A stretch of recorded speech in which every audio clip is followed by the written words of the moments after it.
পেটটা উঁচু করে দেখছি যে আমার ভুঁড়িটা বের হয়ে গেছে, এই পাশ থেকে আমার ভুঁড়িটা বের হয়ে গেছে। তো এটা দেখার পর নর্মালি কোনো মানুষ নর্মাল থাকতে পারে না। আলহামদুলিল্লাহ আল্লাহ শক্তি দিয়েছে হয়তো আমাকে। আমি এগুলো হাতে করে ধরে নিয়ে মহিলা মেডিকেল যাই, আমি উত্তরা যে মহিলা মেডিকেল। আমার সামনে আমার 6 জন ভাই গুলিবিদ্ধ হয়, সঙ্গে আমিও। গুলিটা আমার এন্ট্রি পয়েন্ট হচ্ছে বাটকে, এক্সিট বের হয় এখান দিয়ে আমার।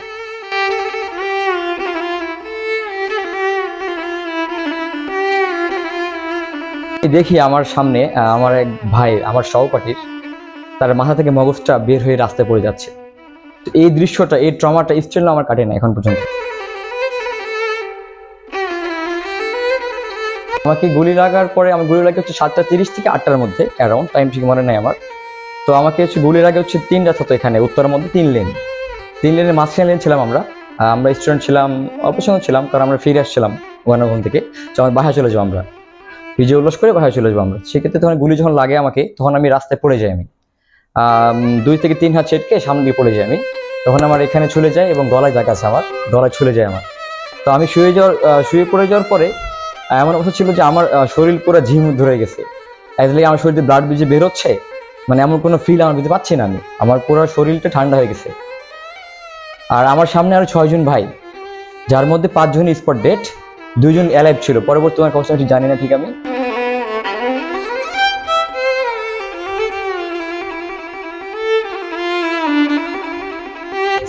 আমি গুলি খাওয়ার প্রায় 30 মিনিটের মধ্যে ফ্যামিলিকে ফোন নাম্বার দিয়েছিলাম, যারা ছিল সঙ্গে, ওনারা ফোন দিয়ে কন্ট্যাক্ট করেছে যে এমন আকাশ গুলিবিদ্ধ হয়েছে, তো আমরা এখন উত্তরা থেকে ঢাকা মেডিকেল নিয়ে যাচ্ছি আমরা, এমনটা ইনফর্ম করে। তারা আসতে সময় লাগে, যেহেতু উত্তরা থেকে অনেক দূরে, ঢাকা জ্যাম ছিল সেদিন।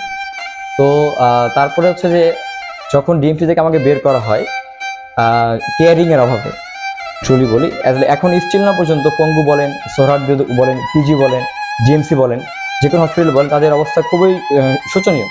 কারণটা হইতে পারে এমন কিছু যে অনেক ডক্টর ছিল যারা উচ্চ পর্যায়ে, তারা কোনো স্টুডেন্টদের বা ওরা যে ক্রাইম করছে কিনা কোনো ভয় ওরা হয়তো পালা যেতে পারে, হয়তো তারা কোনো চাকরি করতে চায় না। ডক্টরের কাজ হচ্ছে মানুষ সেবা করা, তারা মানুষের সেবা করবে, সেখানে ডক্টরের ছিল অনুপস্থিতি। এটা সবচেয়ে বড় দুঃখজনক বিষয় এটা আমাদের জন্য। এবং চিকিৎসার অভাবে অনেক ভাই মারা গেছে। গুলি খেয়ে তারপরে আমি বাঁচবো কিনা, তারপর ওটা ছিল না। আর আমার শ্বাস প্রশ্বাস অনেক বেড়ে গেছিল যখন আমি ডিএমসি ছিলাম। তো আমার বাবা মা ভাইয়া দিকে অনেক কান্নাকাটি করছে। ডক্টররা মুষ্ট বলছে যে বাঁচবে না, যেহেতু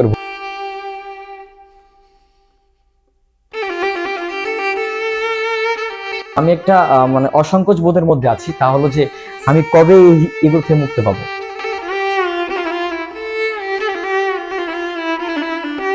আমি তখন আমার কাছে নিজের মানে আমি যে সিক, আমি টোটালি এটা ভুলে গেছিলাম।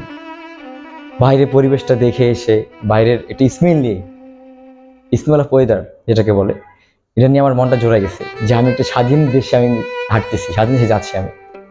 আমার দেশের মধ্যে আর কোনো দুর্নীতিবাজ নেই, দেশের মধ্যে আর কোনো চাঁদাবাজ নেই, দেশের মধ্যে সংঘাত সৃষ্টি করার মতো আর কেউ নেই।